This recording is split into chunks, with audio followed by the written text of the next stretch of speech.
Good morning mga Lodi. Magluto ta karon pang pamaniod to mga Lods. What?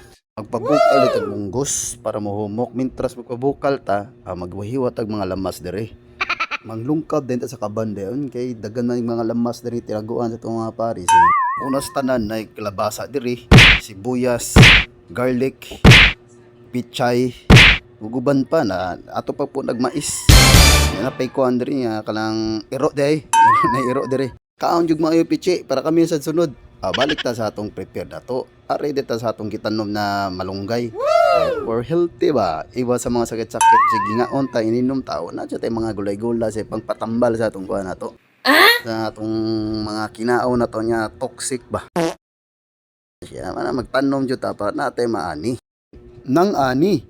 To ara, ipta siya. Ayaw da siya.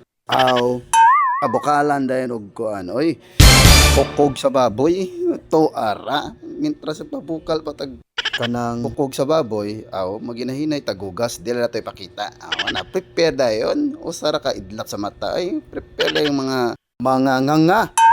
mga lamas ba tamo na nagtaw kanda loya patag loya kay tambala sa ubo ba tip na siya mga shows pang mana na matik dayon gisa day taog mga baboy da mo dayon ang kuan dayon ang sibuyas butangan dero garlic nga loy okay yon dara mga lods para katong mga garlic og mga sibuyas daw loy makamixing sa makatangga na sa baho sa baboy way lang sina siya show to ara take dayon ibutang din nato atong mga color sa atong giluto ba para nito tadawon sa mata ay di day sa mata pod lami kayo di kay special munggos man niya na mga gulay-gulay dia bo kanang kuan kanang mais kay mohilig man tagkit-kit anang mais dayon ihumol dayon ang malunggay o color o green ang atong mga sabaw diya sa atong ang to ara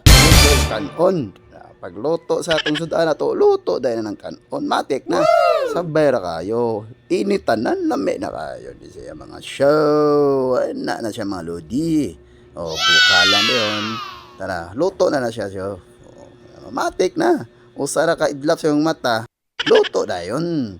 Huka na yun mga class is ng mga tao. Nata magdugay hukaran na yun. Para busog na yun. Anak na nakadali mga show. Pagdara na yun sa lamisa na yun, no? Kaon na mga show. Tara mga lods. Mga unta diya.